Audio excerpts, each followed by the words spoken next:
오늘은 특별히 여러분 보시면은 강단이 참 화려합니다. 선교 주일이거든요. 저희 늘사랑교회에서 32개 국가에 현재 25대 선교사를 파송하고 있는데 현재 18유닛을 전 세계에 파송을 하고 있습니다. 이슬람권 지역에, 또 미전도 종족 지역에, 또 공산권 지역에, 여러 많은 지역에 파송을 하고 있고요. 더 나아가서 75유닛을 저희들이 후원을 하고 있습니다. 감사한 것은 작년 2월에 한국세계선교협의회가 있는데요, KWMA라고 한국세계선교협의회를 통해서 우리 늘사랑교회가 가장 선교 모범교회로 선정이 됐습니다. 하나님께 영광의 박수. 늘사랑의 비전이 더 많이 해외에 전달될 수 있도록 여러분 기도회를 해주시길 바라고, 또한 또 한 2주 정도 담임 목사님이신 우리 송호철 목사님이 우리 한국침례해외선교회 이사로 계시는데요, 우리 한국침례해외선교를 FMB라고 합니다. 포리인 미션 보드를 하는데 해외 선교를 담당하고 있는 이사분들과 또 핵심 몇 분들이 미국을 방문해서 현재 미국에서 가장 전 세계적으로 복음주의가 가장 왕성하고 가장 큰 교단이 미국 남침례교회입니다. 미국 남침례교회 그 국제선교부를 IMB라고 부르는데 그 IMB와 우리 한국에 있는 FMB가 1년에 한 번씩 연차 미션 서밋을 합니다. 저도 초청을 받았지만 학교에서 강의를 하고 있기 때문에 제가 갈 수도 없고, 그래서 우리 목사님 방문하시는데 이런 미션 서밋을 통해서 우리 한국 침례교회와 미국 남침례교회가 좋은 교류를 하고 전략적으로 좋은 동반자 관계가 돼서 하나님께 영광 돌릴 수 있도록 우리 목사님 잘 또 귀국할 수 있도록 기도해 주시면 고맙겠습니다. 오늘 주신 말씀을 가지고 생각해 볼 하나님의 말씀은 요셉의 선교에서 길을 찾읍시다입니다. 여러분 성경을 보시면은 구약과 신약 가운데 탁월한 선교사를 각각 뽑으라 하면은요, 신약에서는 사도 바울을 들 수 있습니다. 여러분, 사도 바울은 히브리 핏줄을 가지고 있는 사람으로서 이방 땅 다소에서 출생을 하였기 때문에 그런 히브리어와 아람어와 그리고 로마어, 헬라어에 능통한 사람이었고요. 그리고 다른 문화권에서 음식이라든가 종교라든가 가치관이라든가 수많은 많은 일들에 대해서 그렇게 많은 문화 충격을 받지 않습니다. 우리는 사도 바울 같은 유형을 태생적인 선교사라고 합니다. 우리 한국교회의 태생적인 선교사는요 10% 이내입니다. 그렇게 많지가 않습니다. 이와 반면 오늘 읽었던 요셉이라는 사람은 전혀 결이 다른 사람입니다. 만들어진 선교사예요. 그는 오늘 본문의 말씀처럼 17세의 젊은 나이에 형들의 미움을 받았어. 아버지가 너무 요셉을 사랑하고 아끼니까 시기와 질투가 있어서 요셉은 형들의 미움을 받아 애굽으로 팔려가게 됩니다. 거기서 무려 13년의 세월 동안 애굽에서도 역시 요셉은 수많은 많은 사람들로부터 배신을 당하고 어려움을 당하고 눈물과 고통으로 세월을 보내게 됩니다. 어떻게 보면 요셉은요, 하나님께서 그로 하여금 애굽 같은 광야에서 하나님의 복음을 전할 수 있도록 선교사로 파송을 했습니다. 그러나 그는 준비가 되어져 있지 않았습니다. 언어도 다르고 문화도 다르고 음식도 다르고 종교도 다르고 가치관도 다르고 세계관이 다른 그런 문화권 속에서 요셉은 13년의 세월 동안 하나님께서 만드시고 빚으십니다. 그리고 모든 사람들의 예상을 다 깨어버리고 그런 위대한 선교 사명을 감당을 하게 됩니다. 나중에 나이 30이 되어서 애굽의 총리가 되어서 수많은 많은 이스라엘 백성들을 이끄는 그런 위대한 일을 감당하게 됩니다. 오늘 여러분과 저는 한편으로 요셉처럼 주님의 제자로 삼으시고 하나님의 귀한 일꾼으로 주님께서 부르셨었는데 우리를 애국 같은 이 광야 속으로 저희들을 파송을 했기 때문에 우리가 요셉처럼 이 험하고 악한 이 시대에 하나님의 복음을 전할 사명을 하나님께서 우리에게 허락해 주었습니다. 오늘 이 주어진 본문의 말씀을 통해서 어떻게 하면 우리도 요셉처럼 애국 같은 이 강야 속에서 하나님의 귀한 사역을 잘 감당하는 선교사적인 삶을 살 수 있는지 본문의 말씀을 통해서 살펴보도록 하겠습니다. 그래서 요셉의 선교에서 한번 길을 찾아봅시다. 그 첫 번째 길은요, 부모의 삶의 길이 있습니다. 요셉은 애굽으로 파송을 되었지만은 언어가 다르고 음식도 다르고 문화도 다르고 종교도 다르고 가치관이 다른 그 문화권 속에서 이 모든 난관을 어떻게 뚫고 나갈 수 있었을까? 그리고 그때 나이가 무려 고작 17세입니다. 우리 한국으로 말하면 고1 정도 나이밖에 되지 않아요. 그 어린 나이에, 젊은 나이에 이 모든 난관을 어떻게 극복할 수 있었을까? 그것은 바로 요셉이 보디발의 집에서 또한 감옥에서 생을 살아가면서 요셉은 어릴 적부터 부모로부터 물려받은 신앙의 유산이 있습니다. 우리는 그것을 좀 고급적인 용어로 부모 교실, 가정교육이라고 합니다. 요셉은 부모님을 늘 생각할 때마다 세 가지가 있었는데, 하나는 그의 부모님은 기도하는 부모였어요. 우리 아버님 야곱과 어머니 라헬은 늘 하나님께 기도하는 사람. 특별히 그의 아버지는 20년 동안 삼촌 라반의 집에서 일을 하다가 이제 마지막 그의 고향 땅으로 갈 때에 형 에서를 만나는 게 무척 더러웠습니다. 왠고 하면은 어릴 적에 형이 받아야 할 모든 축복을 가르쳤기 때문에 그를 만나게 되면 나를 해하게 될 것이고 더 나아가서 나를 죽이려 될 텐데 절대절명의 위기 순간을 맞이합니다. 우리 역시 약간의 환경은 다르지만은 요셉같이 야곱처럼 많은 시련과 어려움을 겪을 수가 있습니다. 바로 그때에 야곱은 창세기 32장 24절에 보면은 그가 천사와 씨름하며 밤이 맞도록 기도하는 장면이 나와 있는데 한번 다 같이 읽어보도록 하겠습니다. 시작. 야곱은 홀로 남았더니 어떤 사람이 날이 새도록 야곱과 씨름하다가. 그렇습니다. 그의 아내와 모든 자식을 다 보내고 난 이후에 야곱은 야복나루에 앉아서 천사와 씨름하면서 기도하는 모습을 볼 수가 있습니다. 위기 상황이죠. 우리가 살아가고 있을 때에 우리가 가정의 문제, 자녀의 문제, 여러 가지 비즈니스 문제, 사업의 문제, 직장의 문제로 인해서 많은 위기를 당할 때 오늘 이게 나오는 야곱은요, 기도로서 그 모든 난관을 뚫고 나갔어요. 그 모습을 누가 알고 있냐면 그의 아들 요셉이 알고 있습니다. 우리 아버지는 이 시련과 역경이 왔을 때에 잔머리 굴리지 아니하고 세상의 법칙으로 그 문제를 해결하지 아니하고 우리 아버지는 기도하는 사람, 성령의 이끌림을 받는 사람, 영리에 속한 사람이라는 것을 어린 요셉은 어릴 때부터 부모님을 봐왔습니다. 더 나아가서요, 요셉은 이러한 부모 교실을 통해서, 가정교육을 통해서 그의 부모는 십자가의 흔적을 지닌 부모라는 것을 알게 되었습니다. 여러분, 예수님께서 우리 죄를 위해서 십자가에 달리시고 죽으셨잖아요. 피를 흘리셨잖아요. 그런데 그의 아버지가 그래요. 야복나루의 천사와 씨름하면서 그는 십자가의 흔적을 그의 몸에 가지게 됩니다. 우리는 그 사실을 창세기 32장 25절에서 확인할 수 있는데 다 같이 한번 크게 읽어보도록 하겠습니다. 시작. 자기가 야곱을 이기지 못함을 보고 그가 야곱의 허벅지 관절을 치매 야곱의 허벅지 관절이 그 사람과 씨름할 때에 어긋났더라. 야복나루에서 천사와 씨름하는데 야곱은 끝까지 자기 욕심을 내려놓지 않아요.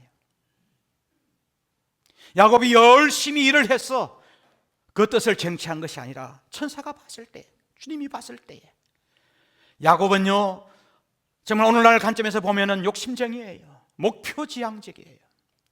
뜻을 두면은 그 뜻을 이루고자 하는 사람이 야곱이었습니다. 밤이 맞도록 마치 예수님께서 겟세마네 동산에서 기도할 때에 그 눈물이 핏방울이 된 것처럼 밤새도록 기도하는데 끝까지 자기 고집과 욕심과 욕망을 내려놓지 않으니까 천사가 그 허벅지 관절을 내리치는 거예요. 이 허벅지 관절을 내리쳤을 때에 여기 나오는 요셉은요, 하나님 앞에 큰 위기를 경험하게 됩니다. 그래서 여기 나오는 야곱이 하나님 앞에 기도하면서, 주님, 제가 지금까지 욕심을 가지고, 제가 지금까지 많은 욕망을 가지고 주님 앞에 살아왔는데 이거 다 내려놓을게요. 그리고 허벅지 관절을 주님께서 쳤을 때에 그 관절이 골절되었어요. 그러면 그것이 일시적인 골절일까 아니면 영구적일까? 제가 이 말씀을 준비하면서 주변에 있는 구약학 교수님들에게 물어보니까요, 이게 나오는 야곱은 야복나루에서 기도하면서 그 허벅지 관절이 골절이 되는데 그것이 일시적인 것보다는 영구적으로 평생 동안 그 관절이 골절됨으로 말미암아서 쩔뚝거리며 삶을 살았다 하는 사람이 훨씬 더 많습니다. 요셉은 어릴 때부터 아버지의 모습을 봤어요. 우리 아버지는 왜 이렇게 절뚝거릴까? 그리고 하나님 앞에 자신의 생각과 자신의 욕망과 욕심을 늘어놓지 않았을 때 주님께서 빚으시고 만드시고 훈련시키는 그 현장을 그의 아버지를 통해서 이야기를 다 들었거든요. 하나님께서 그 아버지 야곱을 통해서 하나님께서 빚으시고 만드실 때에 십자가의 흔적이 있게 하는 우리 부모님, 여러분은 어떠합니까? 더 나아가서 그의 부모님은요, 특히 야곱은 연애를 할 때도 뜨겁게 사랑하는 사람이었습니다. 보시면은 야곱은 자기 사랑하는 그 라헬을 얻기 위해서 삼촌 라발의 집에서 일을 할 때에 당시 풍속에 의하면은 먼저 맏딸이 시집을 가야 되기 때문에 7년간 레아를 위해서 또 헌신하고 또 7년을 더 헌신해서 그 7년을 마치 하루처럼 여기는 모습을 볼 수가 있는데요, 우리 한번 창세기 29장 20절에 있는 말씀 함께 읽어보도록 하겠습니다. 다 같이 읽겠습니다. 시작. 야곱이 라헬을 위하여 7년 동안 라반을 섬겼으나 그를 사랑하는 까닭에 7년을 며칠같이 여겼더라.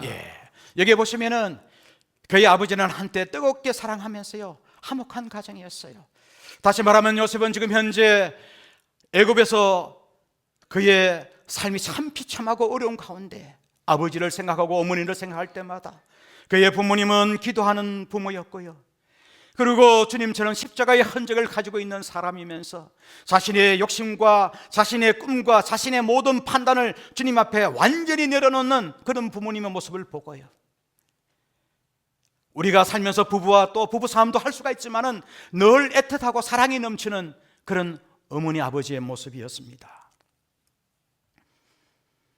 야곱은 삼촌 라반의 집에서 20년의 광야 생활을 하면서 그가 경험했던 수많은 많은 것들이 사랑하는 아들 요셉에게 그대로 신앙이 전수가 되었습니다. 우리는 어떨까요? 여러분들에게 사진 한 컷을 제가 보여드리겠습니다. 저기 나오는 꼬마가 바로 어릴 때 제 모습입니다.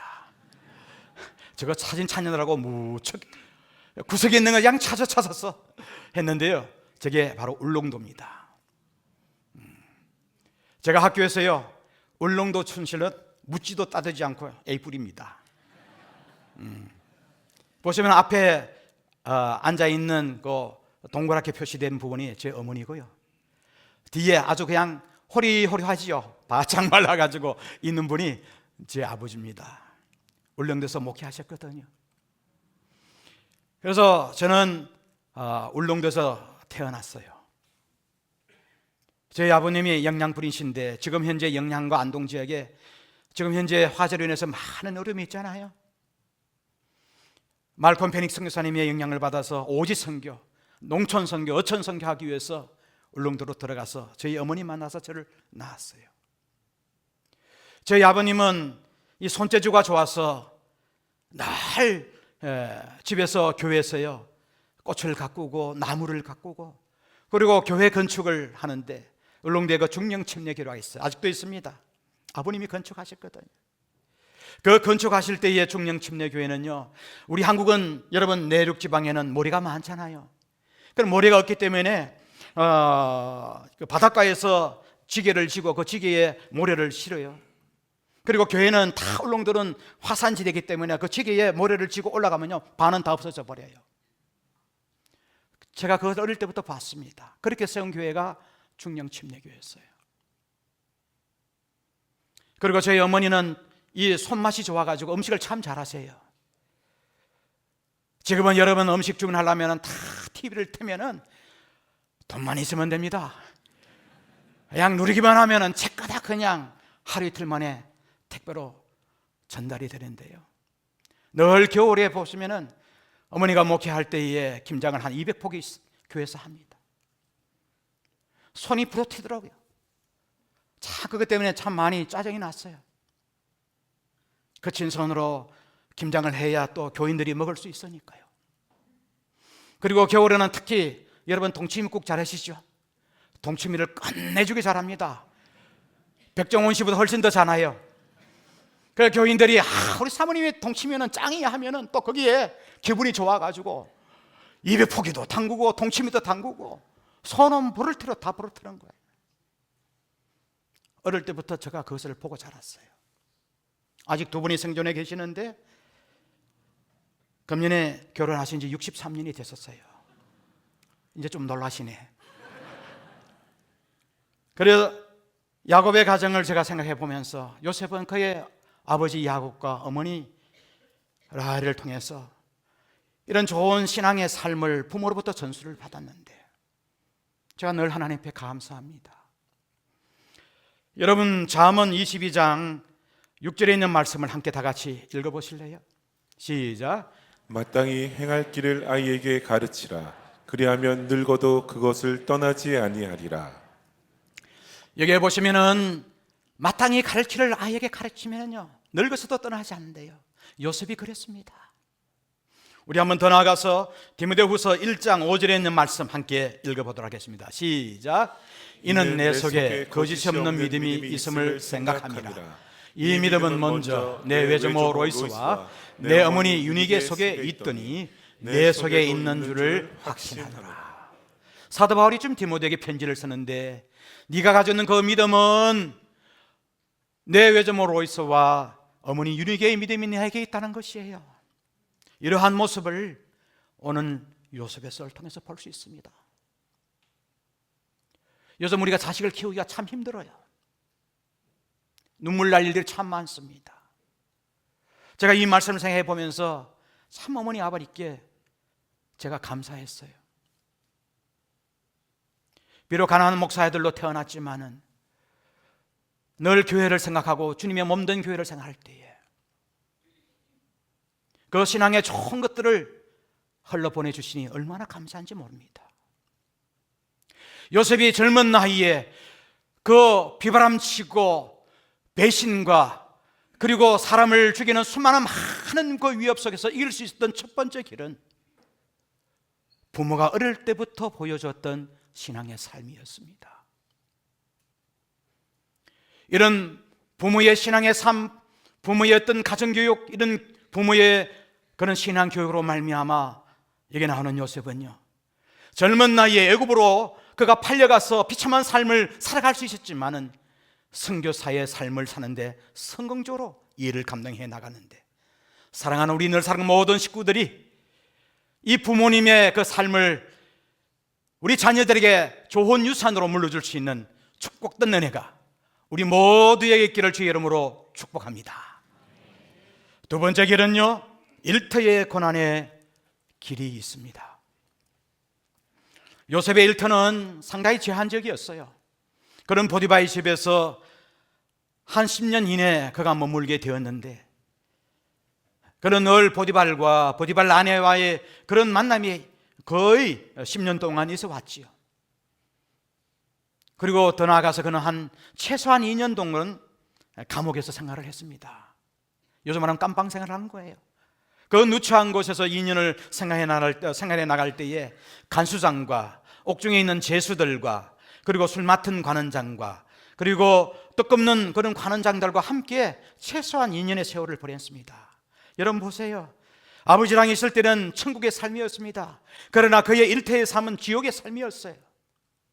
그가 애굽으로 팔려가기 이전 이스라엘의 삶은 얼마나 풍족한지 한번 우리 성경을 통해서 한번 확인해 보도록 하겠습니다. 여러분 창세기 32장 14절과 15절의 말씀 다 같이 한번 크게 읽어보도록 하겠습니다. 시작. 암염소가 200이요 수렴소가 20이요 암양이 200이요 순양이 20이요 전나는 낙타 30과 그 새끼요 암소가 40이요 황소가 10이요 암나기가 20이요 그 새끼 나기가 10이라. 야, 이게 무슨 말이냐? 지금 현재 야곱이 그 형 에서를 만나기 전에 그가 삼촌 라반의 집에서 얻었던 다 자산들이에요. 이것을 이끌고 지금 가는데 이게 마음에 확 와닿지 않잖아요? 그럼 이것을 환산해 봤어요. 오늘날 염수가 무려 4,400만 원이고요, 양이 5,500만 원이고요. 놀라질 않네. 나도 이런 양이 있으면 좋겠습니다. 낙타가 암낙타가 30마리, 전나는 암낙타 새끼가 있는데 이게 4억 5천만이래요. 그제서 좀 놀라네. 낙타 값이 이렇게 비싼가 봐요. 소는 2억 원 정도 되고요, 더 나아가서 나귀는 1억 9,400만 원인데 이것이 다 총계가 얼마냐면 9억 9,400만 원입니다. 조금 놀라시네. 여러분 집에 아파트가 한 10억, 20억, 30억 되나요? 현재 이 9억 9,400만 원 오늘날 시가로 무려 100억에 해당이 된다고 합니다. 이제 놀라시네. 다시 말하면 요셉은요 정말로 돈 많은 부잣집 아들로 태어났고, 더 나아가서 신앙 좋은 집안의 아들로 태어난 것이 17세 이전까지의 삶이었어요. 그러나 애굽에서의 그 일태의 삶은요 비교할 수 없을 정도로 풍랑과 엄청난 시련과 배신으로 가득 찼어요. 여러분의 일터는 어떻습니까? 요즘 많은 사람들이 우리의 일터와 우리의 직장 생활이 거의 IMF 이상으로 힘들다고 합니다.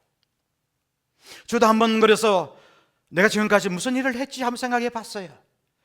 저는 대학원부터 독립을 하게 됐는데 침례신학대학원에 제가 대학원에 입학을 하면서 그때 제가 학원에서 성문종합영어 강사를 했습니다.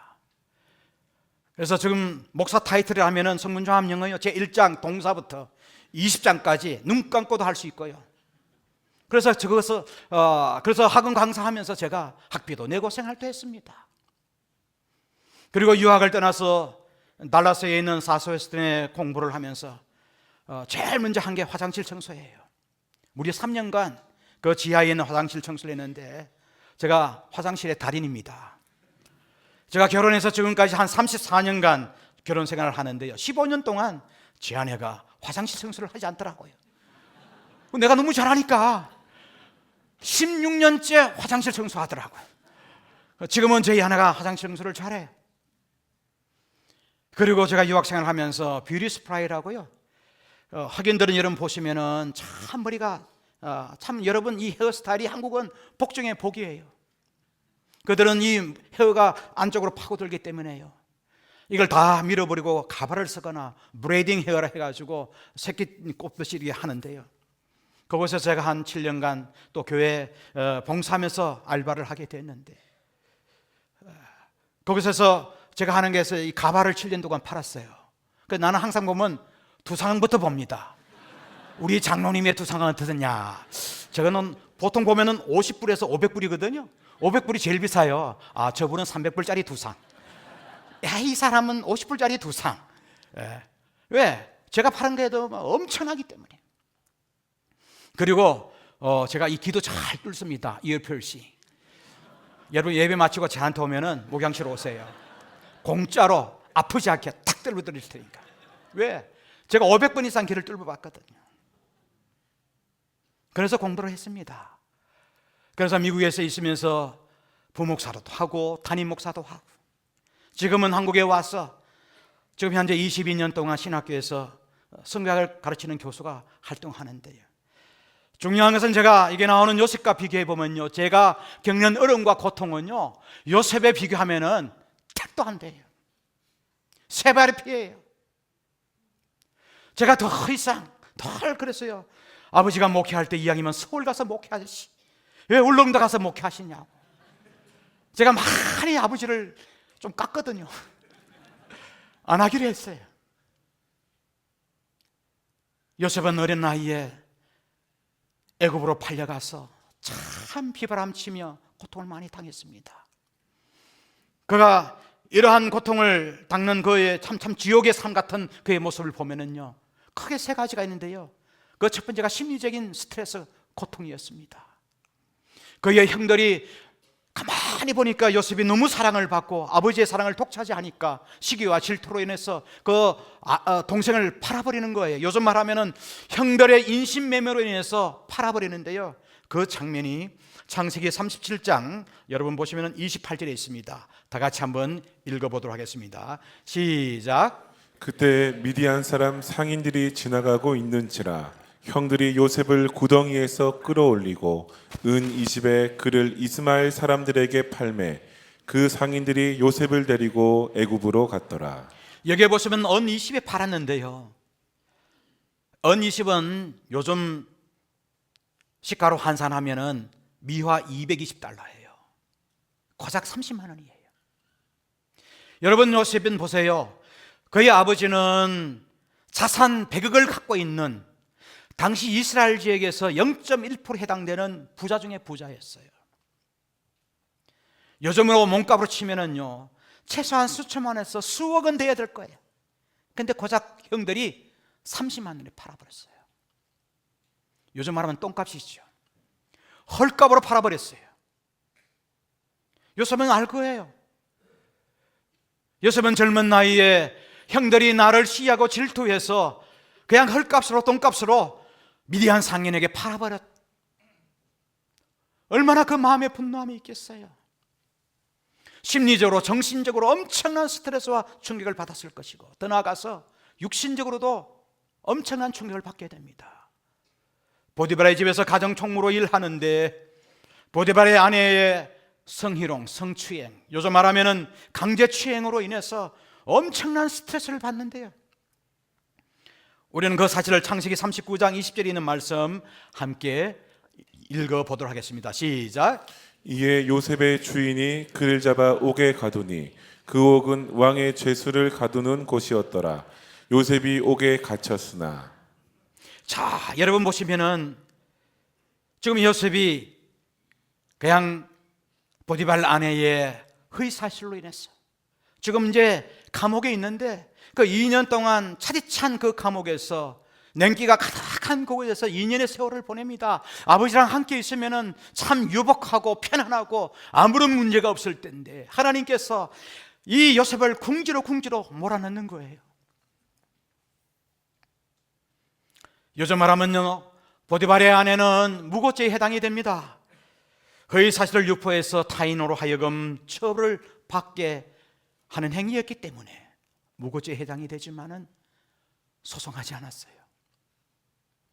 육신은 완전히 망가지고 질병과 고통으로 가득 찼던 요셉. 저는 요셉의 그 고통을 보면은요, 저는 세 발의 피예요. 게임이 안 되는 거예요.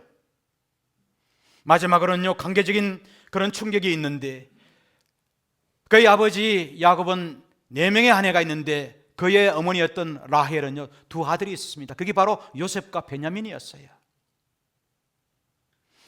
특별히 그의 아버지 야곱은 요셉을 특별히 사랑했는데 막내인 베냐민을 무척 사랑했어요. 베냐민을 생각하면 눈물이 나고 하나님 앞에 그 베냐민을 보고 싶은 그 열정의 마음이 있는데 갈 수가 없어요. 본인이 하고 싶은 것을 주님께서 다 막아버리시는 거예요. 다 통제하시는 거예요. 나중에 이스라엘이 가뭄으로 인해서 먹을 것이 없을 때에 그의 형들과 식구들이 지금 애굽에 식량을 구걸하러 왔을 때에 요셉은 베냐민을 만나거든요. 우리 한번 창세기 45장 14절에 있는 말씀 함께 읽도록 하겠습니다. 시작. 자기 아우 베냐민의 목을 안고 우니 베냐민도 요셉의 목을 안고 우니라. 보시면은 요셉은 베냐민을 보면서 펑펑 울었어요. 내가 막고 싶은 그 혈족을 못 만나거든요. 우리 선교사님들도 그렇습니다. 자녀들이 이제 선교지에서 활동을 하다 보면은 이제 공부를 하기 위해서는 한국으로도 와야 되고 다른 지역으로도 가야 돼요. 그래서 우리 선교사님들은 어릴 때부터요 자녀들과 생애입을 하게 돼요. 그래서 여러분 선교사님들 만나면은 좋은 거 많이 사주시고 위로해 주세요. 오늘 이게 나오는 요셉을 보시면은 그의 그 충격은요, 정신적 그리고 육신적 더 나아가서 관계적인 충격을 받게 되는데, 이 강도가 얼마 정도 센지를 한번 여러분들에게 리얼하게 알려드리겠습니다. 여러분께서 화면을 보시면은 마이클 그리피스가 늑대와 함께 춤추는 어린 양이라는 책이 있습니다. 이 책에 보시면은요 스트레스 지수에 대해서 많이 이야기를 하고 있는데, 요셉이 이제 애굽으로 팔려고 난 다음에 그가 겪는 스트레스 지수가 얼마인지를 제가 한번 대입을 한번 시켜봤어요. 한번 들어보실래요? 그리고 마이클 그린피스는요 300점 이상이 되면은요 정신질환자가 되거나 암 환율이 90%가 넘는데요. 아버지 야곱과 상입을 했으니까 65점이고요 보디발 아내로 인한 수감 생활로 63점, 감옥 생활로 인한 신체의 질병과 고통으로 53점, 직책의 변화로 29점, 생활의 변화로 25점, 상사 보디발과 그의 아내와의 갈등을 통해서 20점, 그리고 거주지의 변화로 20점이고요 신앙생활의 변화로 18점, 사회활동의 변화로 18점, 수면 습관의 변화, 좀 감옥에 있으니까 그 16점, 토탈 그 점수가 327점입니다. 다시 말하면요 마이클 그린피스에 의하면은 요셉은요 정신질환자가 되거나 아니면 암을 얻게 될 확률이 거의 90%가 넘는 사람이었어요. 이렇게 되면은요 폐인이 되거나 완전히 자살 충동증에 빠지게 되거나 완전히 망가뜨려질 수 있는데, 그 모든 것을 극복하게 됩니다. 여러분, 요셉이 자신의 주어진 그 일터에서 하나님께서 좋은 길을 꽃길처럼 열어주시지 아니하고 수많은 많은 고난과 역경을 만났을 때에 그 일터의 그 고난 가운데 하나님 앞에 나의 그 일하는 그 슬로건이 있었어요. 그걸 50-20 법칙이라 합니다. 그것은 창세기 50장 20절에 나오기 때문입니다. 이 50-20 법칙을 함께 크게 한번 읽어보도록 하겠습니다. 시작.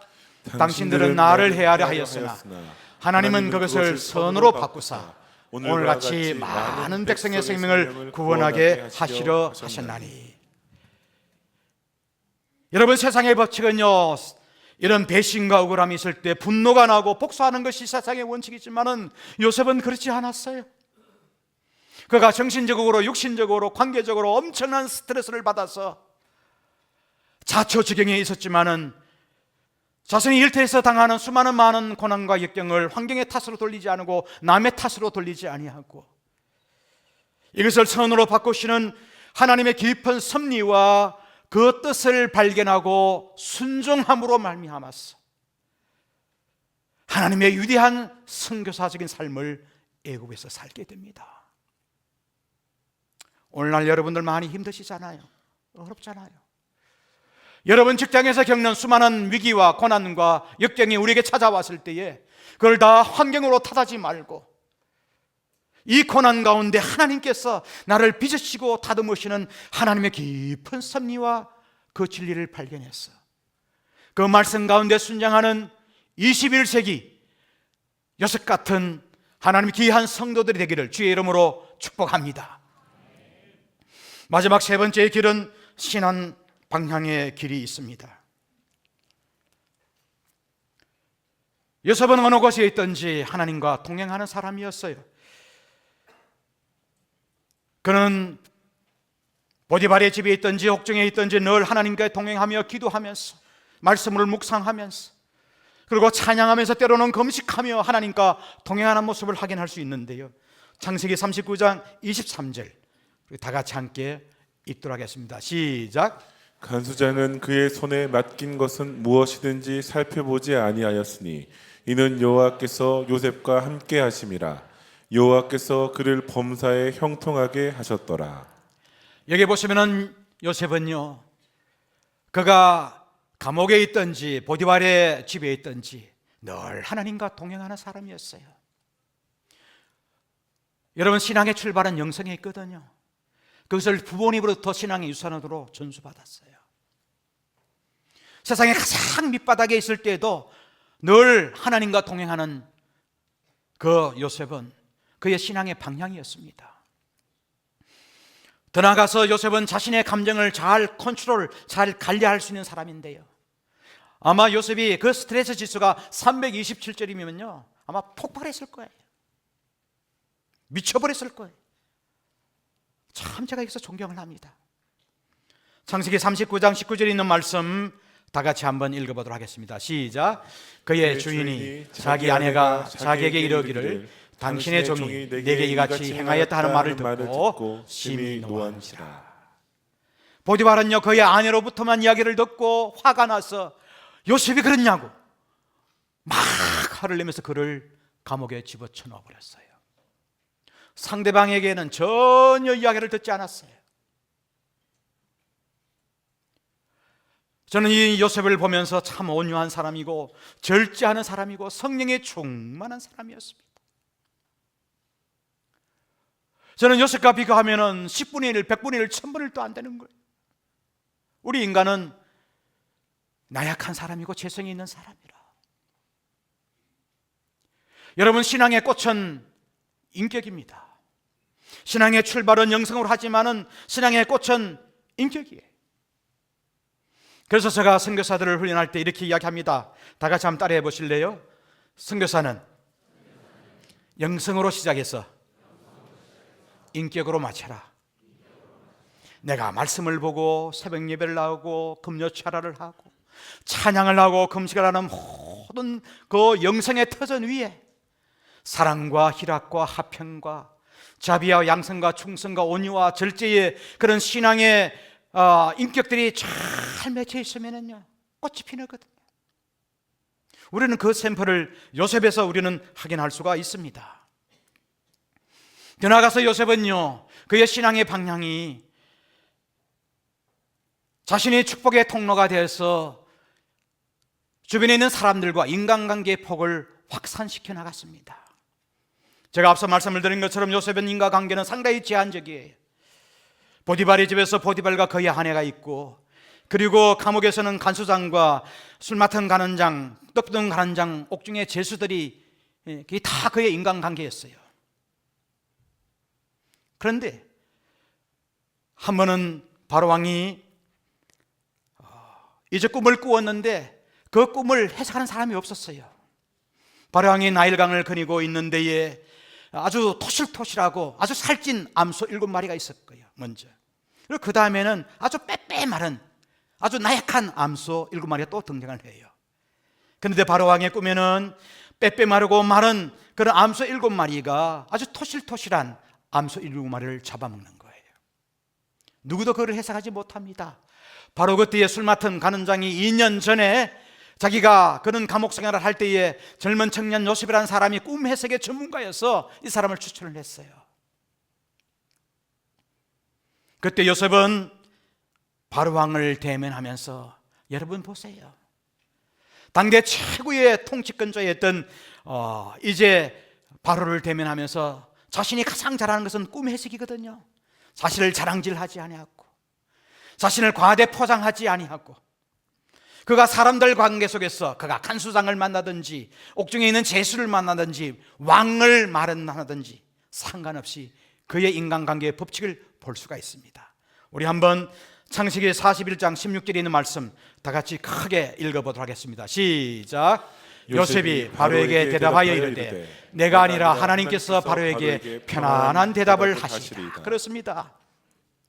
자신은 꿈 해석을 잘하지만 이것은 나의 지식과 나의 총명함이 아니라 하나님이 주신 선물이라는 거예요. 그리고 바로왕 앞에서 7년 풍년 때에 곡간의 창고에 많은 것을 세이브를 했어, 저장을 했어. 흉년을 대비하면은 이 모든 환난을 이룰 것이라고 꿈 해석을 해주는데 바로왕의 마음에 속던 거예요. 그리고 이러한 지식은 내 것이 아니라 하나님이 주신 것이고, 내가 아니라 하나님이 하신 거라고 이야기를 하는 거예요. 그의 모든 인간관계의 법칙은요, 나 자신이 축복의 통로가 되고, 나 자신이 은혜의 통로가 되고, 나 자신이 사랑의 통로가 되어서 하나님의 그 사랑을 많은 사람들에게 흘러보내면서 인간관계의 복을 넓혀 나가는 거예요. 그래서 요셉은 여러분 창세기 49장 22절 다 같이 한번 크게 읽어보도록 하겠습니다. 시작.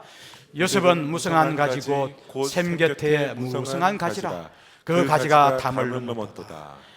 그는 바로 위에 신임을 얻게 되면서 그는 무성한 가지가 돼서 그 가지가 탐장을 넘는 하나님의 놀라우신 은혜를 경험하게 되었습니다. 여러분, 코로나19 이후에 한국교회는 요셉 같은 선교사가 필요합니다. 오늘 우리가 세 가지 길을 살펴보는데 그 첫 번째 길은 부모의 삶의 길이 있습니다. 부모를 생각할 때마다 기도하는 부모님, 더 나아가서 십자가의 현적을 가지고 있는 부모님, 더 나아가서 부모님을 생각할 때에 사랑이 넘치고 화목한 그 부모님의 모습을 자녀들에게 흘러보내야 되는 것이고요. 더 나아가서 우리의 일터에서 겪는 수많은 많은 고난과 역경을 통해서 심리적으로, 육체적으로, 관계적으로 완전히 지쳐 있었어.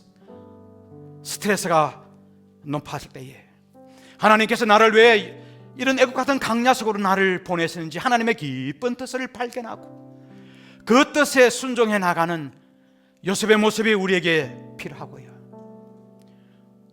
우리의 신앙의 방향은 어느 곳에 있든지 하나님과 동행하면서 내 감정을 잘 컨트롤하면서 무엇보다도 내 스스로가 축복의 통로, 은혜의 통로가 되어서 하나님이 주신 그 사랑을 많은 사람들 흘러보내는